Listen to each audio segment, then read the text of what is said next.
सभी लोग उम्मीद है आप सभी लोग अच्छे होंगे। तो सभी साथी आ जाएंगे जल्द ही क्लास में। आप लोग तैयारी अच्छे से चल रही होगी। अच्छे से आप लोग अपना कठिन परिश्रम कर रहे होंगे क्योंकि राह जो है हमारी रास्ता जो है बहुत बड़ा है और हमें चलने में कठिनाई होगी। तमाम परेशानियाँ आएंगी, लेकिन साथियों हमें उन परेशानियों को झेलते हुए आगे बढ़ना है। परेशानियाँ ऐसी ऐसी आएंगी कि कुछ कहा नहीं जा सकता। बहुत बहुत खतरनाक परेशानियाँ आएंगी। ऐसा ऐसा मन करेगा कि बस सब कुछ अब छोड़ दे, सब कुछ छोड़ दे, अब तेरे बस की बात नहीं है। लेकिन साथियों फिर भी हमें डटे रहना है अपनी मंजिल पर, अपने रास्ते पर हमें चलते रहना है। चाहे हम गिर जाएं, बेहोश हो जाएं, कुछ भी हो जाए, लेकिन जब तक हम जीवित हैं इस दुनिया में, जब तक हम जीवित हैं तब तक हम मंजिल पाने की राह पर चलते रहेंगे। हमें डरना नहीं है। अरे डर किस बात का, आए हैं तो जाना भी है, लेकिन जाने से पहले इतना सब कुछ कर जाना है इस देश के लिए कि कुछ लोग याद करें आपको कि हाँ वो इंसान एक ऐसा था। फिर था लग जाता है, आप जानते ही हैं। तो पिछले सेशन में हम लोगों ने साथियों विचारकों में हमने भारतीय राजनीतिक चिंतन शुरू किया है, भारतीय राजनीतिक विचारकों को शुरू किया है। तो कल हमने भारतीय राजनीतिक चिंतन के बारे में जाना था। आज हम लोग देखेंगे भारतीय राजनीतिक चिंतकों में, प्राचीन भारतीय राजनीतिक चिंतकों में सबसे पहला जो नाम आता है वो मनु का आता है। वो किसका नाम आता है? वो मनु का आता है। तो डालिए मनु का। मनु, मनु के बारे में जानेंगे। मनु किसी लड़की या लड़का का नाम नहीं है भैया। ये एक विचारक थे, चिंतक थे, प्राचीन चिंतक, पहले जिन्हें हम मनु के नाम से जानते हैं। ठीक है भाई, ये वर्तमान में मत सोच लियो कि वो मनु और वो मनु, समझ रहे हैं? ठीक है। तो जो मनु थे साथियों हमारे, मनु को ऐसा माना जाता है कि जो मनु थे, मनु का जो जन्म हुआ वो महाभारत के 25 पीढ़ी पहले हुआ। लगभग जब महाभारत हुई तो महाभारत के लगभग 25 पीढ़ी पहले 25 पीढ़ी का मतलब है, समझ लो एक पीढ़ी लगभग तुम्हारी एक पीढ़ी की बात करी जाए तो लगभग 80-90 साल के आसपास जीती है। और 25 पीढ़ी मान लो उससे पहले किसका जन्म हुआ? तो मनु का जन्म हुआ। यानी महाभारत के 25 पीढ़ी पहले और पूर्व में किसका जन्म माना जाता है? तो मनु का जन्म माना जाता है। मैंने आपको बताया होगा जो मनु थे, मनु ने साथियों समाज का अध्ययन अधिक किया था। यानी समाज का जिन्होंने वर्णन किया वो अधिक किया था और राजनीति का वर्णन कम किया था। इसलिए हम उन्हें राजनीतिक शास्त्री कम मानते हैं और समाज शास्त्री ज़्यादा मानते हैं। तो जो मनु थे, मनु ने समाज का अध्ययन ज़्यादा किया, समाज का वर्णन ज़्यादा किया, इसलिए हम इन्हें समाज शास्त्री अधिक कहते हैं। और मनु ने राजनीति का अध्ययन कम किया, इसलिए हम इन्हें राजनीतिक शास्त्री कम कहते हैं। जो मनु थे, मनु ने साथियों अपनी स्मृति पर आधारित एक ग्रंथ लिखा जिसे हम मनुस्मृति के नाम से जानते हैं। किसके नाम से जानते हैं? मनुस्मृति के नाम से जानते हैं। समझ रहे हैं आप मेरी बात? तो मनु ने अपनी याददाश्त, अपनी स्मृति के आधार पर क्या लिखा? एक ग्रंथ लिखा जिसे हम मनुस्मृति के नाम से जानते हैं। मनुस्मृति में कितने अध्याय? तो 12 अध्याय मनुस्मृति में इन्होंने बताए। कि कितने अध्याय भैया मनुस्मृति में? 12 अध्याय इन्होंने मनुस्मृति में बताए। मनुस्मृति का है, मनुस्मृति एक राजनीतिक ग्रंथ नहीं है। आप सोचते कि भैया मनुस्मृति का है गुरुजी, मनुस्मृति जो है वो राजनीतिक ग्रंथ नहीं है, बल्कि मनुस्मृति जो है वो एक कानूनी ग्रंथ है। हिंदुओं के कानून की किताब कहा जाता है उसे। मनु ने इसी पुस्तक में व्यवस्था का निर्धारण किया है। किसका निर्धारण किया है? वर्ग विभाजन का निर्धारण किया, जातियों का निर्धारण किया, जातियां बनाई, वर्ग विभाजन बनाए, ब्राह्मण क्षत्रिय वैश्य शूद्र, ये सब जो व्यवस्था है ये सब किसने बनाई? तो ये मनु ने बनाई। मनु को आदि समाज व्यवस्थापक के रूप में भी जाना जाता है साथियों। आदि समाज व्यवस्था पक के रूप में भी जाना जाता है इनको। तो मनु ने जो व्यवस्था बनाई उसको हम मनुवादी व्यवस्था कहते हैं। आजकल आप लोग डिबेट सुनते रहते होंगे कि भैया एक तरफ अम्बेडकरवादी विचारधारा है, एक तरफ मनुवादी विचारधारा है। देखिए, विचारधाराओं की लड़ाई चलती है, इंसानों की इंसान में लड़ाई नहीं चलती है। इंसान कोई गलत नहीं है, केवल विचार गलत हो सकते हैं। कुल मिला कहा जाए तो जो मनु द्वारा जो व्यवस्था बनाई गई ये ऊंच नीच की व्यवस्था थी। इसमें महिलाओं को अधिकार नहीं था, जो कमजोर वर्ग है, जो पिछड़ा वर्ग है, उसके लिए अधिकार नहीं था, पढ़ने तक का अधिकार नहीं था, ना ही पानी पीने का अधिकार था। तो ऐसी कौन सी अच्छी व्यवस्था है भैया ये, जिसमें किसी को एक व्यक्ति के लिए अधिकार ही नहीं दिया जा रहा है? ये व्यवस्था है कोई? उसकी स्वतंत्रता खत्म कर दी जा रही है। इसीलिए बाबा साहब ने मनुस्मृति को चलाया था। तो मैंने आपको बताया कि मनु ने अपनी स्मृति पर आधारित क्या लिखा, एक ग्रंथ लिखा जो क्या कहलाए, जो मनुस्मृति के नाम से जाना गया। और मनुस्मृति में कितने अध्याय थे? तो 12 अध्याय मनुस्मृति में कहलाए, 12 अध्याय मनुस्मृति में थे। मैंने आपको बताया कि मनुस्मृति जो थी, मनु ने इसमें क्या किया है कि आदि समाज व्यवस्थापक के रूप में इनको जाना जाता है। इन्होंने व्यवस्था बनाने का कार्य किया, इन्होंने एक वर्ग विभाजन का कार्य किया, जातियां बनाई इन लोगों ने, ऊंच नीच के भेदभाव की इन्होंने वर्ग विभाजन कर दिया कि भैया ब्राह्मण ही क्या है, ब्राह्मण के लिए ही सब कुछ है, क्योंकि ब्राह्मण जो है तो वो तो भैया ब्रह्मा के मुख से निकला है ना, ईश्वर के मुख से निकला है। इसलिए कि इसका तो क्या है भैया, ये तो बस डायरेक्ट फ़ोन पे बात होती है इन लोगों की, तो भगवान जी से डायरेक्ट फ़ोन पे बात होती है भाई, वो हमारी थोड़ी ना हो सकती है, वो छोटे लोगों की थोड़ी ना हो सकती है, वो दलित पिछड़ा आदिवासियों की थोड़ी ना हो सकती है, महिलाओं की थोड़ी ना हो सकती है बात। तो कुछ ऐसी व्यवस्थाएं थी प्राचीन काल में साथियों। वर्तमान में हमारा देश लोकतांत्रिक देश है, संविधान से चलता है, सभी को बराबर का अधिकार है, सबको बराबर की अवसर की समानता है, सभी को स्वतंत्रता, समानता, बंधुता सभी के लिए दी गई है।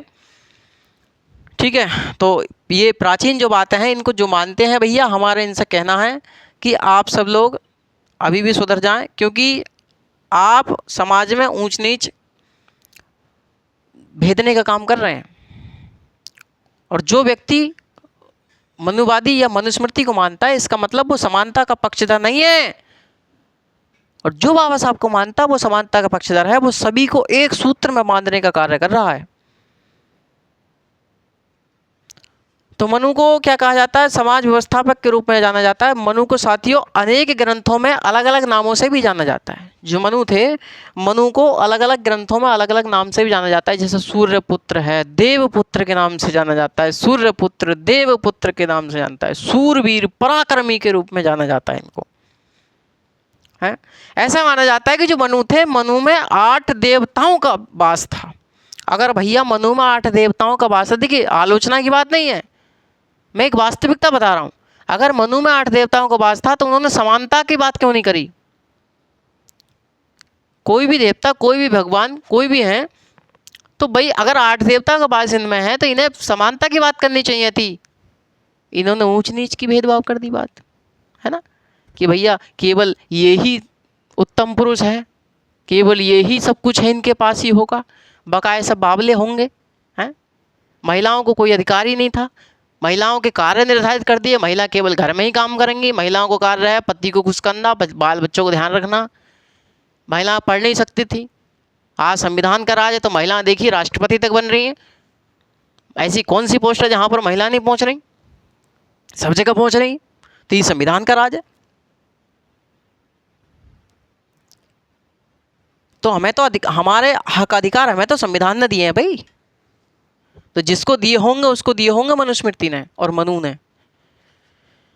मैं आलोचना करने के लिए खड़ा नहीं हुआ हूं, मैं विचारों की आलोचना कर रहा हूं कि जो चीज़ गलत है वो चीज़ गलत थी, जो गलत थी वो गलत थी, और हम आगे भी जिसको गलत बताएंगे वो गलत होगा। जो गलत है उसको गलत ही बताया जाएगा, सही को सही और गलत को गलत बताने का हमारा कार्य है। तो मैंने आपको बताया कि जो मनु थे, मनु को अलग अलग नामों से जाना जाता है। देवपुत्र, सूर्यपुत्र, सूरवीर, पराक्रमी के रूप में इनको जाना जाता है। मनु जो होता है, मनु मन धातु से बना होता है। मनु किस धातु से बना होता है? मन धातु से बना होता है, जिसका अर्थ होता है चिंतनशील या चिंतनशील या फिर विवेकशील या फिर चिंतन करना किसी चीज पर। समझ रहे हैं आप मेरी बात? ऐसा माना जाता है कि जो मानव जाति है वो मनु की संतान है, क्योंकि सबसे पहले मनु ने ही जन्म लिया। सबसे पहले मनु को ही किसने भेजा? ब्रह्मा ने पृथ्वी पर भेजा। ब्रह्मा ने किसको भेजा? पृथ्वी पर भेजा। और उनके साथ साथ उनके बाद एक किसको भेजा? एक कन्या, एक सुंदर कन्या को भेजा जिसका नाम था श्रद्धा। जिसका नाम क्या था? श्रद्धा नाम था। और इन दोनों के संसर्ग से जब ये दोनों मिले, जैसे पति पत्नी भैया जो होता है, ठीक है, जैसे पति पत्नी मिलते हैं तो क्या होता है? एक नई संतान की उत्पत्ति होती है। उसी प्रकार से बताया गया है कि जब मनु और श्रद्धा का संसर्ग हुआ, इन दोनों के मिलने से क्या हुआ? मानव जाति की उत्पत्ति हुई। मानव जाति की उत्पत्ति हुई। इसीलिए साथियों, जो मनु और जो श्रद्धा थे, मनु और श्रद्धा को हम माता और पिता के रूप में स्वीकार करते हैं। माता और पिता के रूप में स्वीकार किया जाता है मनु और श्रद्धा को। क्योंकि साथियों, जब मनु पहले आए और श्रद्धा बाद में आई, मनु पहले आए और श्रद्धा बाद में आई, मनु के पहले आने के कारण ही ये संकेत इस बात का है कि पितृसत्तात्मक समाज उस समय विद्यमान था। यानी कि यहाँ पर पितृसत्तात्मक समाज की कल्पना की गई कि केवल यहाँ पर पुरुष प्रधान समाज है। किस लिए? क्योंकि मनु का पहले क्या हुआ है? जन्म हुआ है। मनु पहले पृथ्वी पर आए हैं और ब्रह्मा ने इनको भेजा है। ये थी कुछ बातें मनु के बारे में। आगे हम बात करेंगे मनु का राज्य पर क्या विचार था। मनु का राज्य पर क्या विचार था? सप्तांग सिद्धांत क्या था? साढ़ गुण नीति क्या थी? राजा के गुण क्या होने चाहिए मनु के अनुसार? इन सब बातों पर चर्चा करेंगे। उसके बाद हम कौटिल्य को पढ़ेंगे। चलिए, मनु के बारे में लिखें भाई साथियों, आज आप लोग लिख लें जरा, क्योंकि है क्या कि थोड़ी मेरी तबीयत नाराज चल रही है आजकल। तबीयत भी ज़्यादा दिक्कत वाली बात नहीं है, क्लास लेने लायक है, कोई परेशानी नहीं है इतनी। बात है क्या कि थोड़ा बहुत आप जानते हैं कि जब प्रेशर होता है किसी चीज़ का तो दिमाग में थोड़ा बहुत टेंशन हो जाती है। तो वही कुछ ऐसा ही मामला है। तो मैं साथ ही एक बात बताना आपको चाहूँगा कि बहुत जल्द मैं अपना एक नया चैनल बना रहा हूँ और उस चैनल पे आपको संपूर्ण आपकी क्लासें देखने को मिलेंगी जुलाई से प्रॉपर वे में। नया बैच भी स्टार्ट करूँगा और जो आपकी सिलेबस छूटा गया है वो मैं आपको एक श्रृंखला में चलाते रहेंगे हम। जैसे जो भी हमारे बच्चे नेट के पढ़ रहे हैं वो आप लोग पढ़ते रहें, कोई दिक्कत नहीं है। आपकी जो श्रृंखला है वो चलती रहेगी। और जो बच्चे हमारे शुरू से पढ़ना चाहते हैं वो उनके लिए हम एक नया चैनल स्टार्ट करेंगे जिसका नाम होगा, देखिए अभी मैंने बनाया नहीं है लेकिन मैं बनवा रहा हूँ बहुत जल्द। उसका नाम होगा ACC क्लासेस।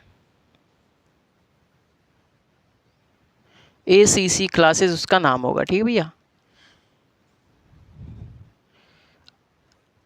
ACC क्लासेस उसका नाम होगा, ठीक है भाई। तो आप लोग ध्यान रखिएगा, ये अपना चैनल नया बनेगा और जैसे ही बन जाएगा, जैसे ही उस पर क्लास पहुँचेंगी मैं आपको बता दूंगा जल्द, क्योंकि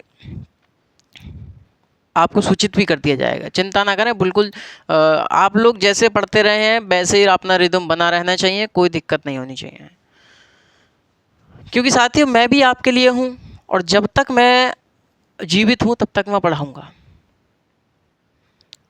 ठीक है भाई।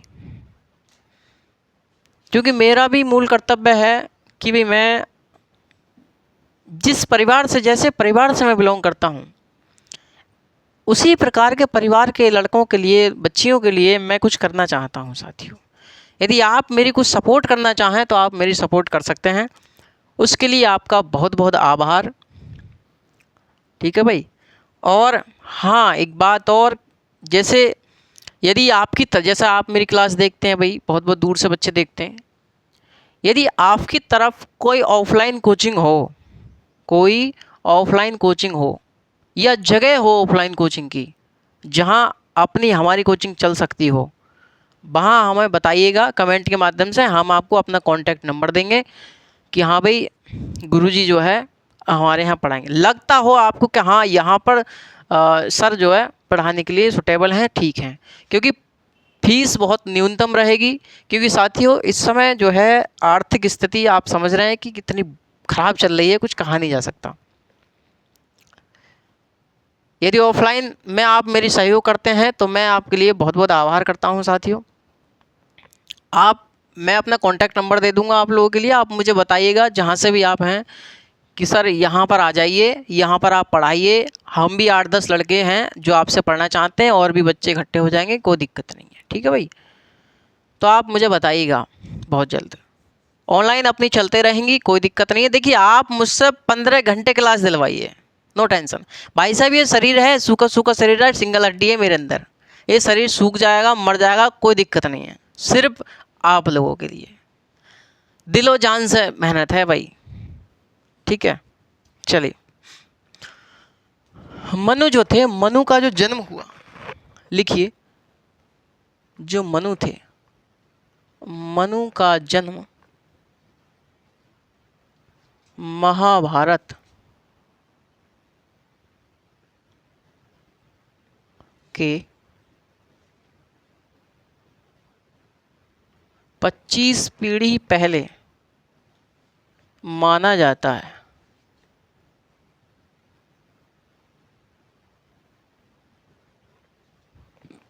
मनु का जो जन्म माना जाता है महाभारत के 25 पीढ़ी पहले माना जाता है।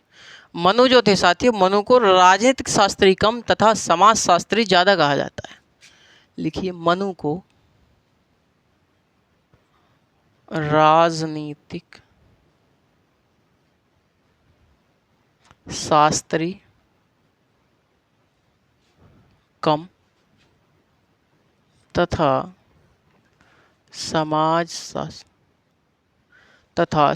शास्त्री। एक सेकंड रुकिएगा साथियों, टेक्निकल इशू है, 1 मिनट में आया मैं भी।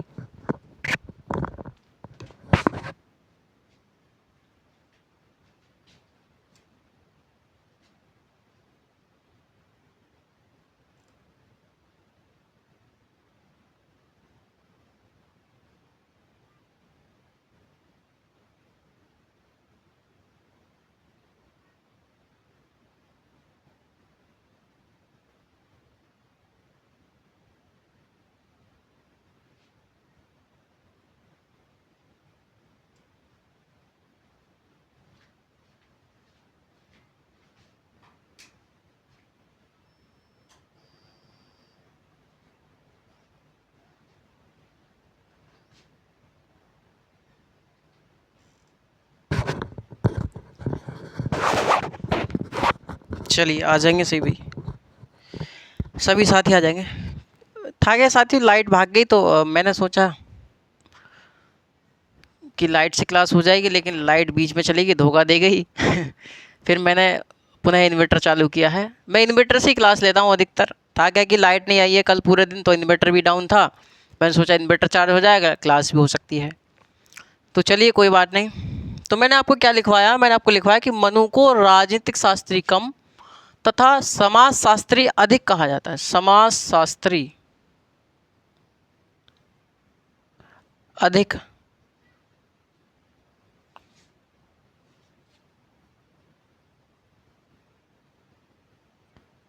तथा समाजशास्त्री अधिक कहा जाता है, क्योंकि इन्होंने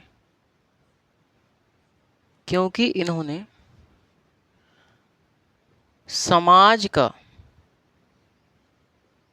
अध्ययन अधिक किया। समाज का अध्ययन अधिक तथा राजनीति का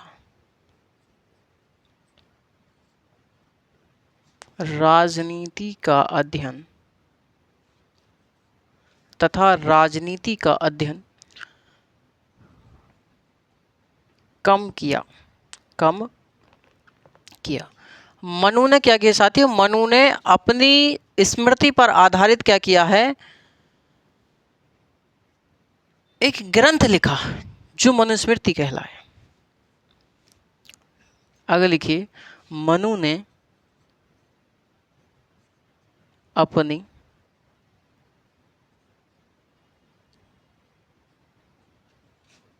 स्मृति पर आधारित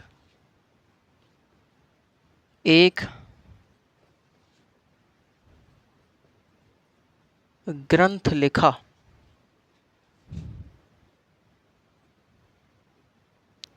जिसे मनुस्मृति कहा जाता है। कहा जाता है। मनुस्मृति में कितने अध्याय हैं भाई? 12 अध्याय।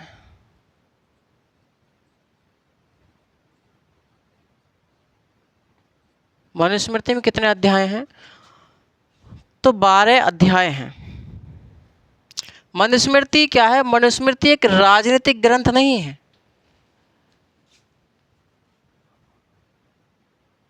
मनुस्मृति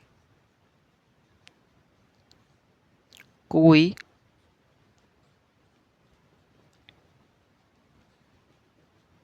राजनीतिक ग्रंथ नहीं है, बल्कि एक कानूनी ग्रंथ है। एक कानूनी ग्रंथ है। ये क्या है? कानूनी ग्रंथ है। हिंदुओं के कानून की किताब इसे कहा जाता है। ठीक भैया, क्या है? कानूनी ग्रंथ है। मनुस्मृति का आधार क्या है? मनुस्मृति का जो आधार है वो वेद को कहा जाता है। मनुस्मृति का आधार वेद को माना जाता है। वेद का आधार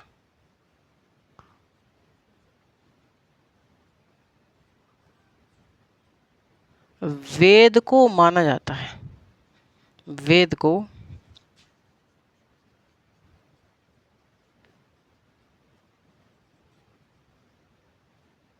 ठीक है भाई।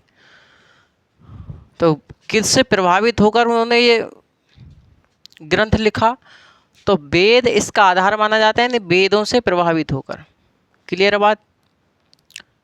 मनु का क्या कहा जाता है? मनु को आदि समाज व्यवस्थापक के रूप में जाना जाता है।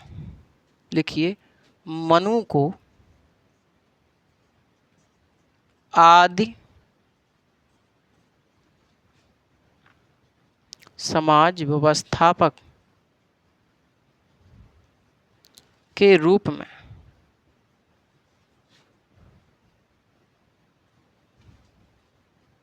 जाना जाता है। मनु के कहा जाता है आदि समाज व्यवस्थापक के रूप में जाना जाता है। पहली बार व्यवस्था का निर्धारण इन्होंने ही किया था।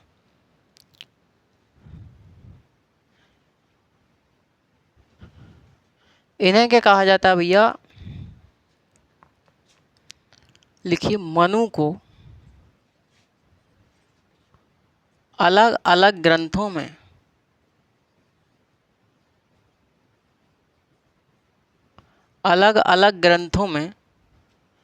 भिन्न भिन्न नामों से जाना जाता है। भिन्न भिन्न नामों से जाना जाता है। जैसे सूर्यपुत्र, देवपुत्र,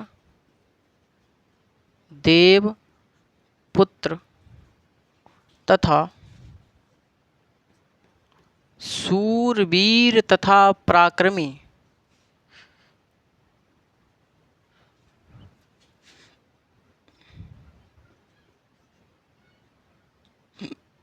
सूर्यपुत्र, देवपुत्र तथा सूरवीर तथा पराक्रमी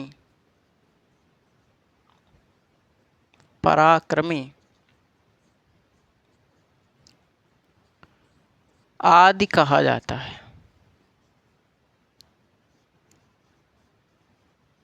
आदि कहा जाता है। भिन्न भिन्न नामों जाना जाता है। सूर्यपुत्र, देवपुत्र, और पता ना भाई साहब कौन कौन से पुत्र। ऐसा माना जाता है कि ये जो मनु थे, मनु में 8 देवताओं का वास था, निवास था इनमें। लिखिए,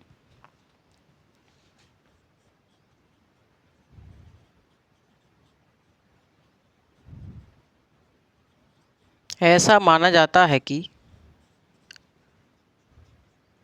मनु में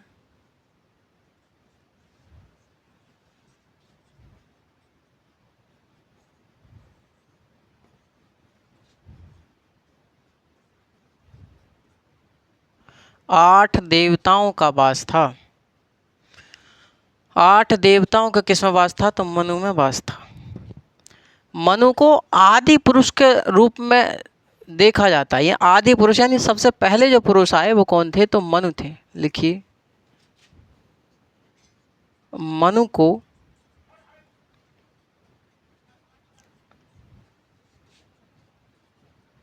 आदि पुरुष के रूप में जाना जाता है। मनु को क्या कहा जाता है? आदि पुरुष के रूप में जाना जाता है। मनु जो होता है, मनु मन धातु से बना होता है। मनु जो है, मनु वो मन धातु से बना है।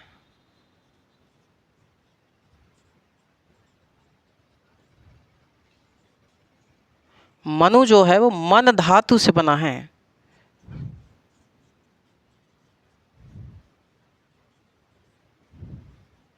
जिसका अर्थ है चिंतनशील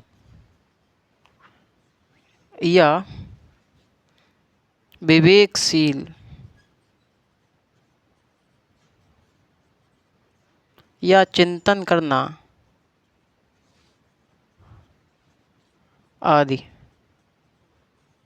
तो ये इसका अर्थ माना जाता है। किसका? मनु मन धातु से बना, जिसका अर्थ होता है क्या भैया? चिंतन करना, चिंतनशील पर चिंतनशील या फिर इसका विवेकशील, इसका अर्थ माना जाता है। क्लियर है यहां तक?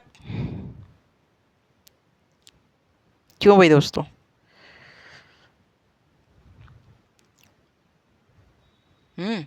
चलिए आगे लिखें। ऐसा माना जाता है कि ब्रह्मा ने मनु को सबसे पहले पृथ्वी पर भेजा था, और मनु के बाद किसको भेजा? ब्रह्मा को। उसने, ब्रह्मा जी ने श्रद्धा को भेजा पृथ्वी पर। लिखिए, ब्रह्मा ने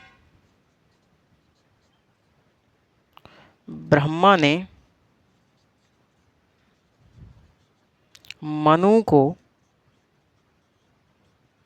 सबसे पहले पृथ्वी पर भेजा और इसके पश्चात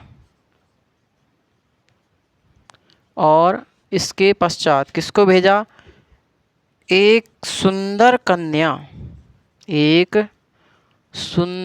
कन्या कौन थी? एक सुंदर कन्या श्रद्धा को भेजा। मनु तथा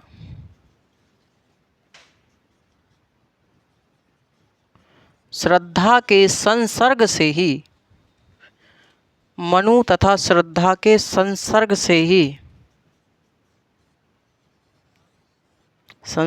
से ही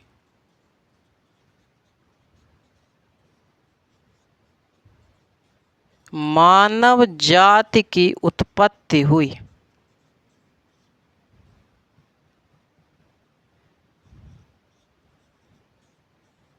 मानव जाति की क्या हुई भैया? उत्पत्ति हुई।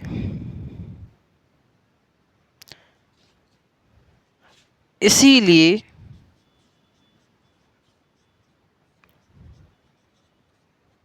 मनु तथा श्रद्धा को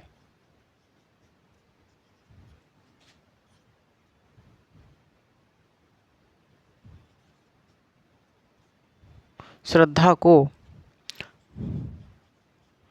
माता पिता के रूप में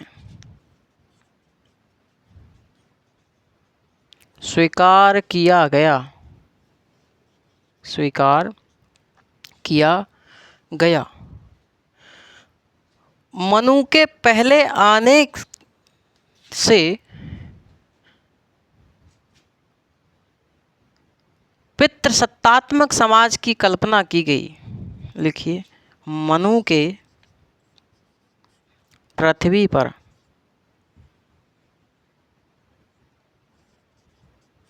मनु के पृथ्वी पर पहले आने के कारण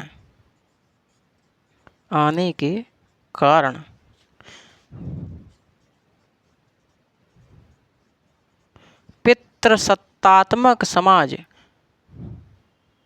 या पुरुष प्रधान समाज की कल्पना की गई, परिकल्पना की गई।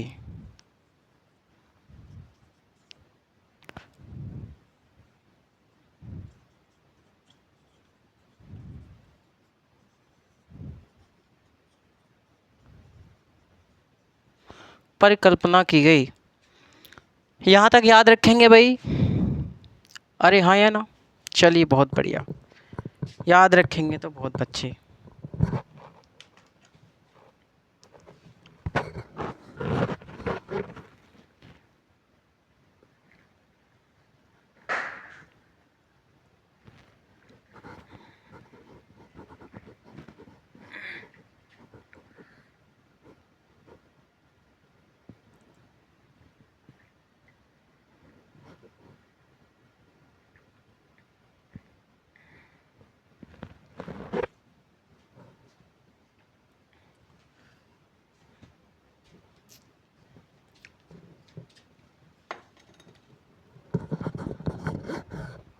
ठीक है भाई साथियों, चलिए इसे रफ करते हैं। ज़रा इसे आप लोग उतारें बहुत जल्द।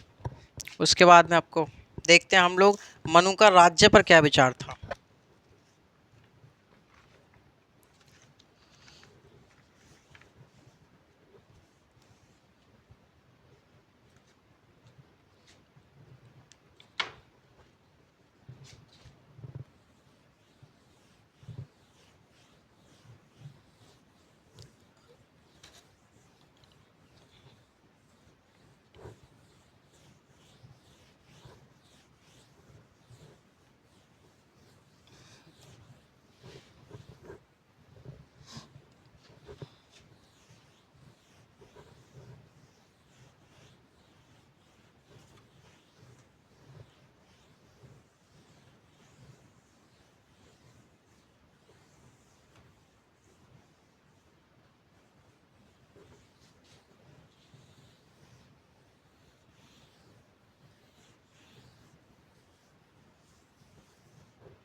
चलिए भाई,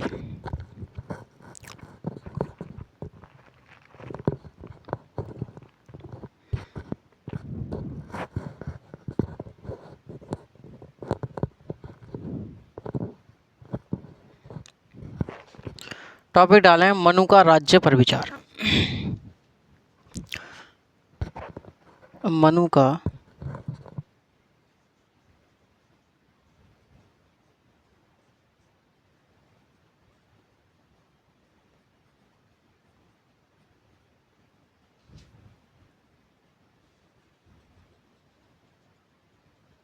मनु का राज्य पर विचार। ठीक, मनु जो थे साथियों, मनु ने अपनी जो उनका ग्रंथ था मनुस्मृति, मनुस्मृति के 7वें अध्याय में राज्य की उत्पत्ति के सिद्धांत के बारे में बताया है। तो मनु ने साथियों अपना जो उनका ग्रंथ था मनुस्मृति, मनुस्मृति के किस अध्याय में? तो मनुस्मृति के 7वें अध्याय में उन्होंने राज्य की उत्पत्ति के बारे में बताया था। जो मनु थे साथियों, मनु जो थे, मनु राज्य की उत्पत्ति के दैवीय सिद्धांत में विश्वास करते थे। किस सिद्धांत विश्वास किया उन्होंने? तो राज्य की उत्पत्ति के दैवीय सिद्धांत में उन्होंने विश्वास किया।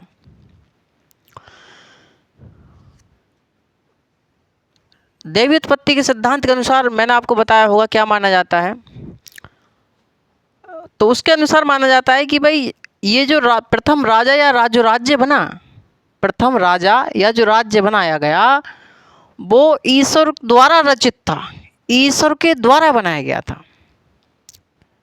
किसके द्वारा बनाया गया था? ईश्वर के द्वारा। यानी प्रथम राजा या जो राज्य बनाया गया, जो गठित हुआ, वो ईश्वर के द्वारा बनाया गया था।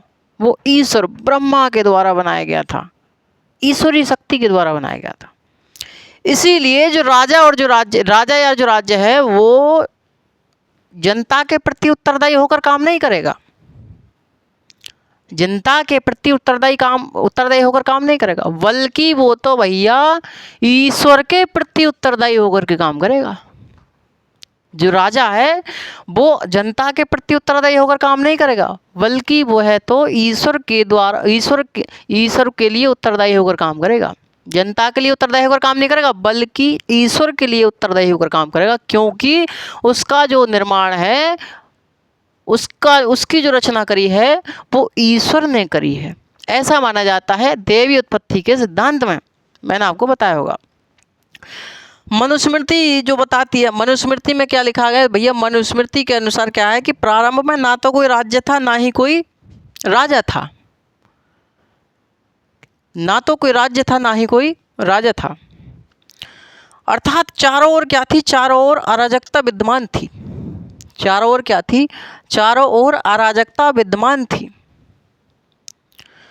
इसी अराजकता के बीच में क्या हुआ? इसी अराजकता के बीच में ब्रह्मा ने राजा को कहाँ भेजा? पृथ्वी पर भेजा।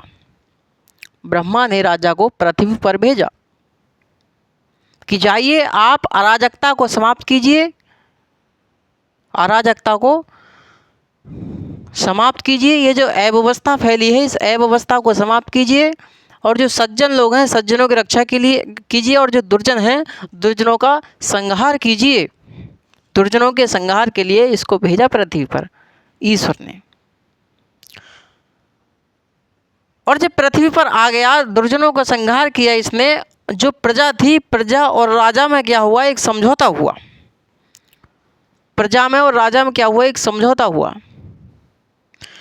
समझौता क्या हुआ? समझौता ये हुआ कि जो कृषि में लगी हुई जनता है, जो कृषि में लगी हुई जनता है, वो अपने उत्पादन का, यानी अपने उपज का 1/6, अपनी उपज का 1/6 भाग किसको देगी? राजा को देगी। कैसे भैया? कर के रूप में। राजा को क्या देगी? कर के रूप में, यानी टैक्स के रूप में राजा को देगी। जो कृषि में लगी जनता है, जो किस में लगी जनता है? जो कृषि में लगी जनता है। तो ये क्या हो रहा है? ये समझौता हो रहा है भाई सब किस में? प्रजा, यानी कि जो प्रजा है और जो राजा है, राजा में और प्रजा में क्या हो रहा है? समझौता हो रहा है। क्या समझौता हो रहा है? कि भैया जो कृषि में लगी जनता है वो अपनी उपज का या अपने उत्पादन का 1/6 भाग किसको देगी? राजा को कर के रूप में देगी। और जो बिजनेस में लगी जनता है, जो व्यापार में लगी जनता है, वो अपने लाभ का 1/10 भाग, 1/10 भाग किसको देगी? राजा को कर के रूप में देगी। कौन देगा? ये व्यापार में देगी। ये व्यापार में लगी जो जनता है, व्यापार में लगी जो जनता है वो किसको देगी? राजा को 1/10 भाग लेगी अपने लाभ का। क्लियर है बात? तो मैंने आपको क्या बताया? मैंने आपको बताने का प्रयास किया है कि जो मनुकर राज्य पर जो विचार था उसमें आपको बताया है कि उन्होंने राज्य की उत्पत्ति के दैवीय सिद्धांत पर विश्वास किया है। उन्होंने बताया कि जो मनुस्मृति में बताया कि जो प्रथम राजा या जो राज्य जो बनाया गया वो ईश्वर द्वारा रचित था, इसीलिए वो जो काम करेगा वो ईश्वर के प्रति उत्तरदायी होकर काम करेगा। जो राजा है वो जनता के प्रति उत्तरदायी होकर काम नहीं करेगा, क्योंकि उसका निर्माण तो किसने किया है भैया? उसकी जो रचना की है वो ईश्वर ने करी है। मनुस्मृति में लिखा गया है, कहा गया कि भैया ऐसा है, ना तो प्रारंभ में कोई राजा था, ना ही कोई राज्य था। चारों ओर क्या थी? अराजकता फैली हुई थी, अव्यवस्था फैली हुई थी। इसी अराजकता के बीच में, इसी अव्यवस्था के बीच में क्या हुआ? ब्रह्मा ने राजा को पृथ्वी पर भेजा। ब्रह्मा ने किसको भेजा? पृथ्वी पर भेजा। और दुर्जनों के संहार के लिए और सज्जनों का साथ देने के लिए, कि सज्जनों का कह दोगे आप साथ दोगे, सज्जनों के कल्याण के लिए और दुर्जनों के संहार के लिए पृथ्वी पर इसको भेजा, राजा को। और साथियों इसमें क्या हुआ? जब राजा पृथ्वी पर आया, इसने दुर्जनों का संहार किया, तो एक समझौता हुआ, यानी प्रजा के बीच में और राजा के बीच में क्या हुआ? एक समझौता हुआ कि भैया जो कृषि में लगी जनता है वो अपने उत्पादन का 1/6 भाग राजा को कर के रूप में देगी, और जो व्यापार में लगी जनता है वो अपने लाभ का 1/10 भाग राजा को कर के रूप में देगी। ये किसके बारे में बताया गया? तो मनु का राज्य पर विचार क्या था उसके बारे में बताया गया है। लिखने का प्रयास करें, ठीक है भाई।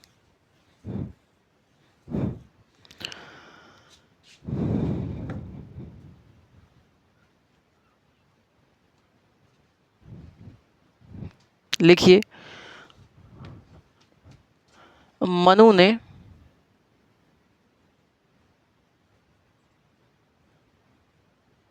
अपने ग्रंथ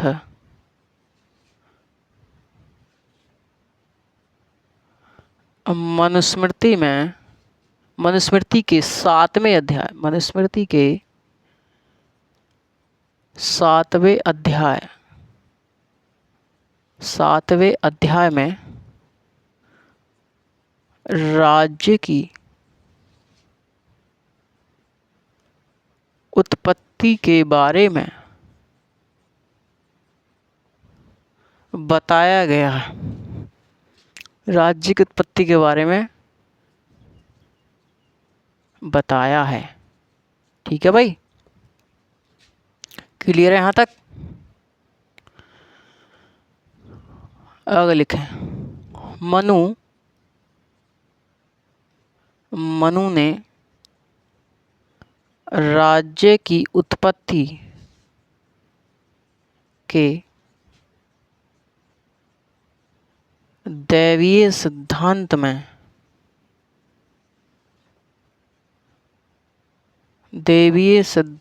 में विश्वास व्यक्त किया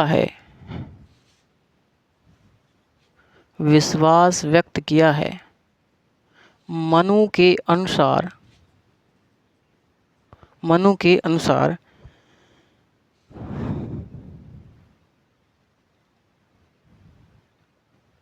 प्रथम राजा या राज्य, मनु के अनुसार प्रथम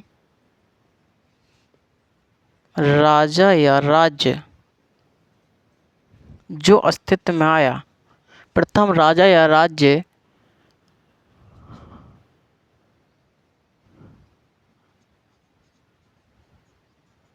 अस्तित्व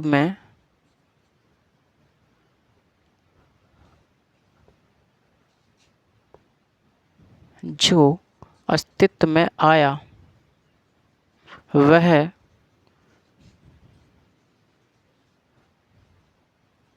ईश्वर द्वारा रचित था। वह किसके द्वारा रचित था? तो ईश्वर के द्वारा रचित था। इसीलिए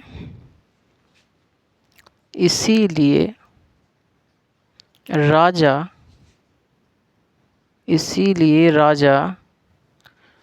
किसके प्रति उत्तरदायी होकर काम करेगा? ईश्वर के प्रति। इसीलिए राजा जनता के प्रति उत्तरदायी होकर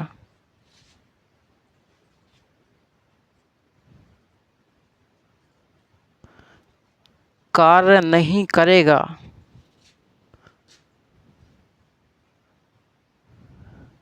नहीं करेगा,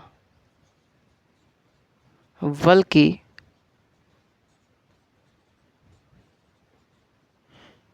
ईश्वर के प्रति उत्तरदायी होकर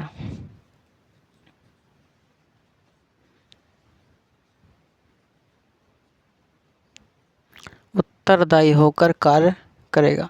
क्योंकि इसका निर्माण किसने किया है? तो इसका जो निर्माण किया है वो ईश्वर ने किया है, ईश्वर के द्वारा रचित है।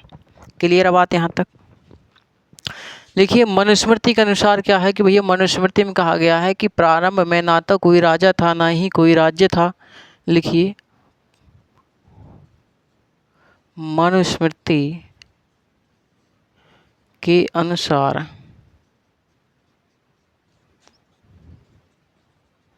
प्रारंभ में न तो राजा था और न ही राज्य था। चारों ओर क्या थी? चारों ओर अराजकता विद्यमान थी। अराजकता विद्यमान थी। चारों ओर क्या थी? अराजकता विद्यमान थी। इसी अराजकता या इसी अव्यवस्था के बीच में, इसी अराजकता या अव्यवस्था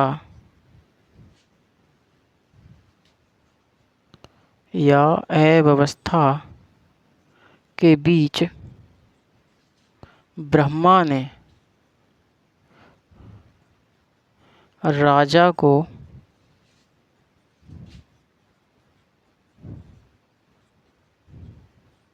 पृथ्वी पर भेजा। राजा को कहाँ पर भेजा? पृथ्वी पर भेजा। जब राजा पृथ्वी पर आया तो उसने पृथ्वी पर फैली हुई अव्यवस्था को दूर किया। लिखिए, जब राजा पृथ्वी पर आया, जब राजा पृथ्वी पर आया तो उसने फैली हुई अव्यवस्था को दूर किया और दुर्जनों का संहार किया। दुर्जनों का संहार किया। दुर्जनों का संहार किया।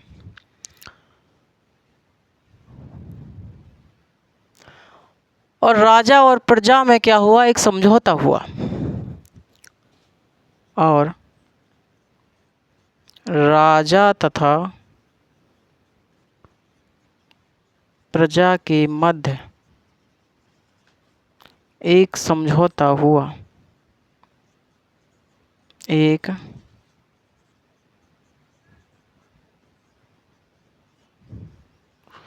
क्या हुआ? समझौता हुआ। इस समझौते में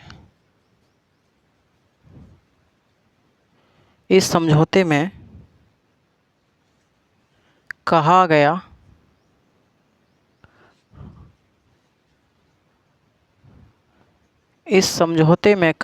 कि जो कृषि में लगी जनता है,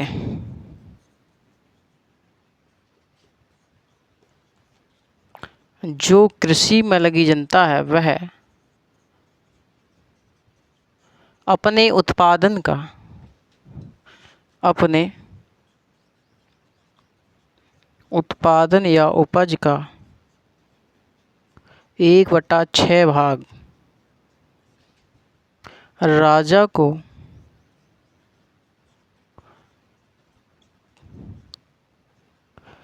कर के रूप में राजा को कर के रूप में देगी और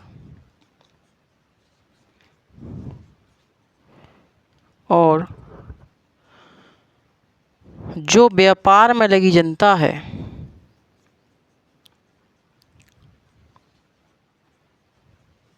जो व्यापार में लगी जनता है वह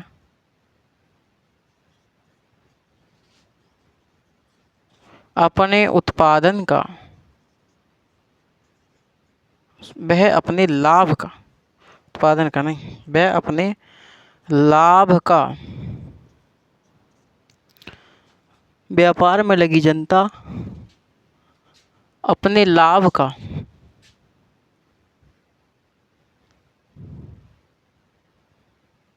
व्यापार में लगी जनता अपने लाभ का 1/10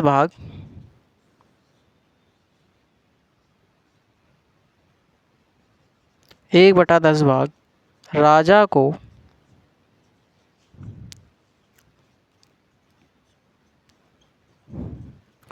कर के रूप में देगी।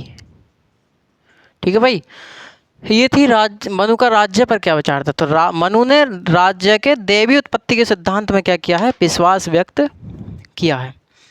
ठीक है, मैं ज़रा क्लास देखूँ आपकी कितनी देर की हो गई अब तक।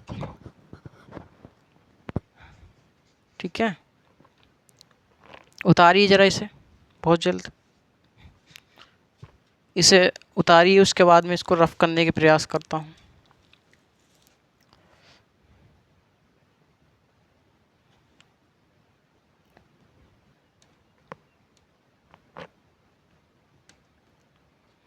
चलिए एक पॉइंट और देख लीजिए जरा, 5-7 मिनट का है।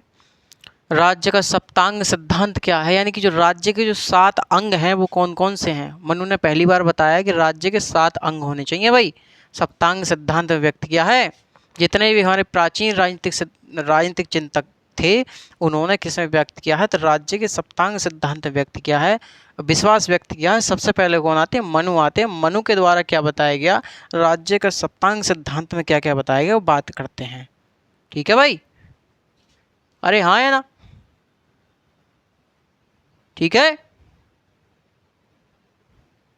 चलिए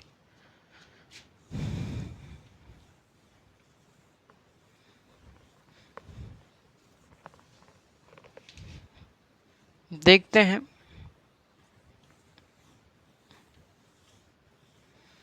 अभी 50 मिनट की क्लास हुई है, 50-51 मिनट की हो जाएगा।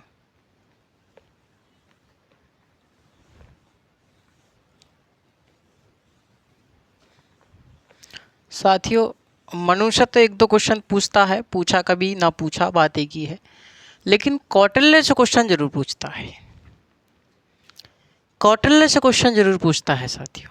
मनुष्य उम्मीद रहती है कि भाई इससे 20% क्वेश्चन अनुमान है कि हाँ पूछ ले, लेकिन 80% अनुमान ये है कि कौटिल्य से क्वेश्चन जरूर पूछता है प्राचीन भारतीय राजनीतिक चिंतकों में। लिखिए, राज्य का सप्तांग सिद्धांत। राज्य का सप्तांग सिद्धांत राज्य का सप्तांग सिद्धांत के बारे में जानते हैं।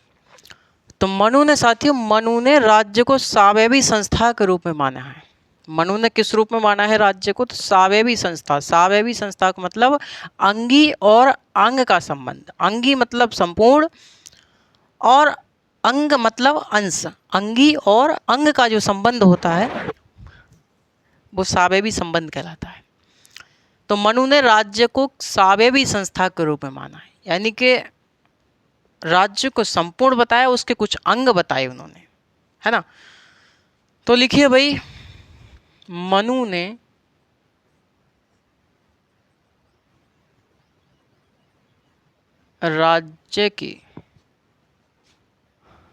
राज्य को सावयवी संस्था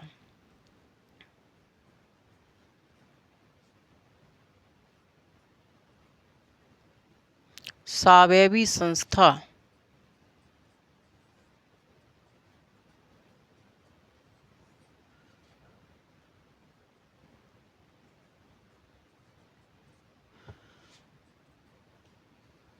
के रूप में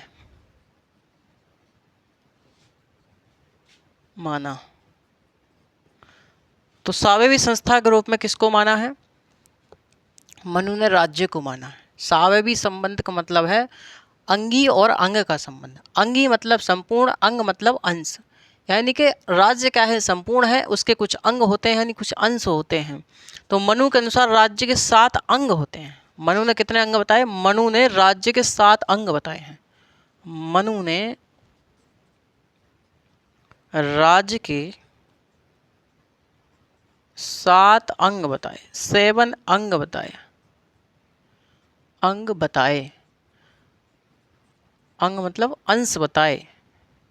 ठीक है भाई, कौन कौन से बताए? देखिए भाई, सबसे पहले क्या होता है, हम लेख क्या बनाएंगे, एक ठीक है, इतने में ही अपना आ जाएगा। सबसे पहले क्या होता है? सबसे पहले होता है राजा। सबसे पहले होता है राजा, या फिर इसको हम स्वामी भी कह सकते हैं। राजा या स्वामी। तो सबसे पहले क्या होता है? राजा होता है। राजा के बाद क्या होता है? 1 नंबर, 2 नंबर, इसमें क्या होता है? मंत्रीगण होते हैं। मंत्रीगण यानी मिनिस्टर होते हैं उसके, मंत्रीगण होते हैं फिर राजा के।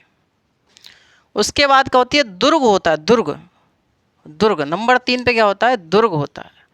दुर्ग, दुर्ग मतलब राजधानी। राजधानी, दुर्ग क्या होता है? राजधानी होती है। उसके बाद होता है राष्ट्र। राष्ट्र, इसे हम वैदेशिक नीति भी बोलते हैं। वैदेशिक नीति,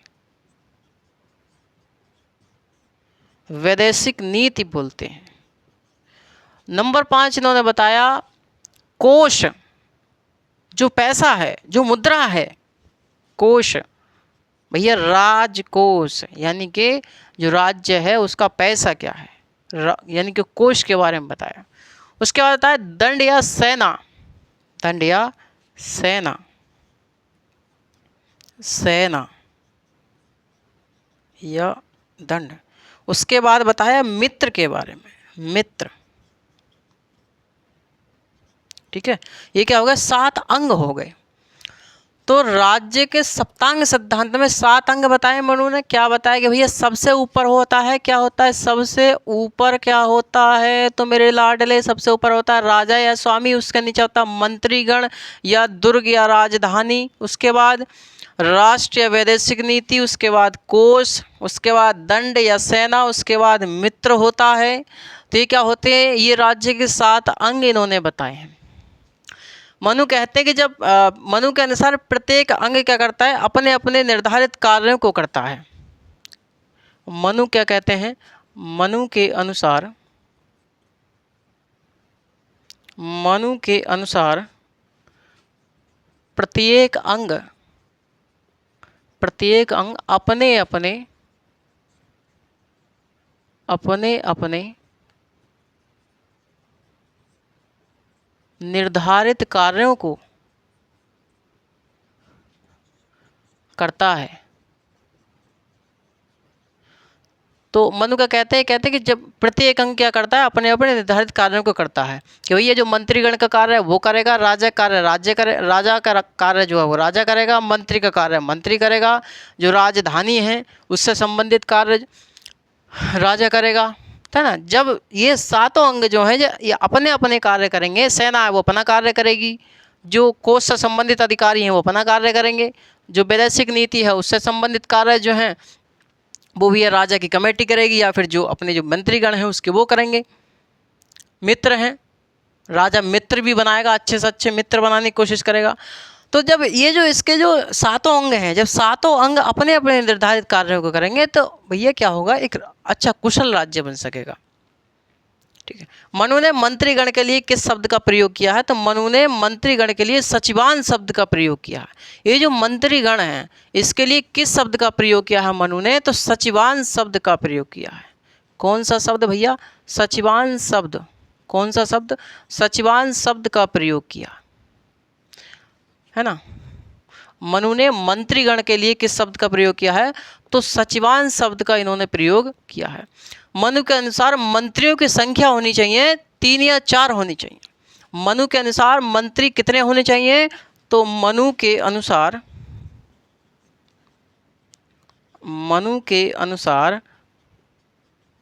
मंत्रियों की संख्या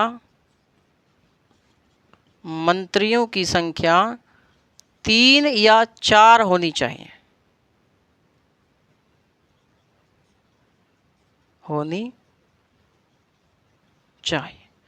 तो मंत्रियों की संख्या कितनी होनी चाहिए? 3 या 4 होनी चाहिए। क्लियर है भाई? है। उसके बाद हम लोग देखेंगे नेक्स्ट सेशन में कि जो राजा के जो गुण होने चाहिए वो कौन कौन से गुण होने चाहिए।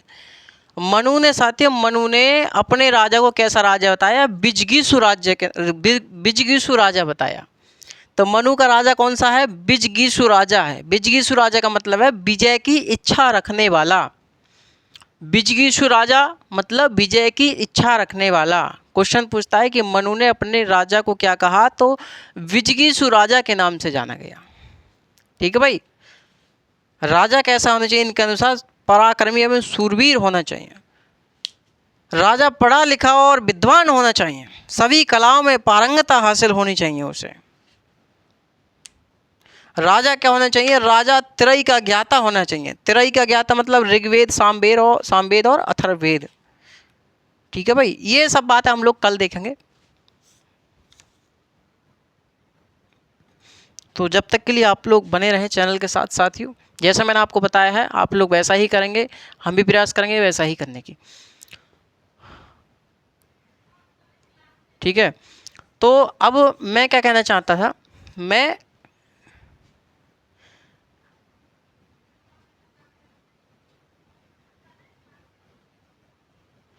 ये कहना चाहता हूँ कि साथी जो मैंने आपको जैसे बात बताई है कि हम लोग क्या करेंगे, हम लोग एक नया चैनल स्टार्ट कर रहे हैं बहुत जल्दी।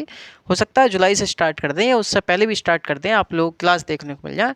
जो बच्चा शुरुआत से पढ़ना चाहता है टीजीटी पीजीटी या नेट के लिए, वो आप लोग शुरू से जुड़ सकते हैं, उससे शुरू से जुड़ सकते हैं। ठीक है। और मैं उसमें क्या करूँगा, मैं उसमें आप लोगों के लिए बेसिक कॉन्स्टिट्यूशन भी शुरुआत कर रहा हूँ। उसमें मैं आपको बेसिक पॉलिटी भी शुरुआत करूँगा। बेसिक टू एडवांस हम लोग लेकर के चलेंगे पॉलिटी उसमें। ठीक है। कोशिश करेंगे ज़्यादा हाई फाई भी ना हो और ज़्यादा अपना हल्का भी ना हो। ठीक है। तो एग्ज़ाम ओरिएंटेड हम लोग पढ़ते चलेंगे। हमारे क्वेश्चन बाहर नहीं जाने चाहिए, बस कुल मिला के बात ये है, कुछ भी हो क्वेश्चन बाहर ना जाए। ठीक है भाई। तो हम लोग जो पढ़ाई करनी है वो क्वेश्चन रिलेटेड पढ़नी है, हमें एग्ज़ाम रिलेटेड पढ़ाई करनी है। पढ़ने के लिए दुनियादारी है भैया, बहुत कुछ है, बहुत कंटेंट है, लेकिन हमें क्या है, एग्ज़ाम ओरिएंटेड पढ़ना है। जितना हमारा पेपर में आता है हम उसी हिसाब से पढ़ेंगे, है ना। तो हमें विद्वत्ता हासिल नहीं करनी है। तो साथ ही बने रहिए मेरे साथ। नमस्कार, जय हिंद।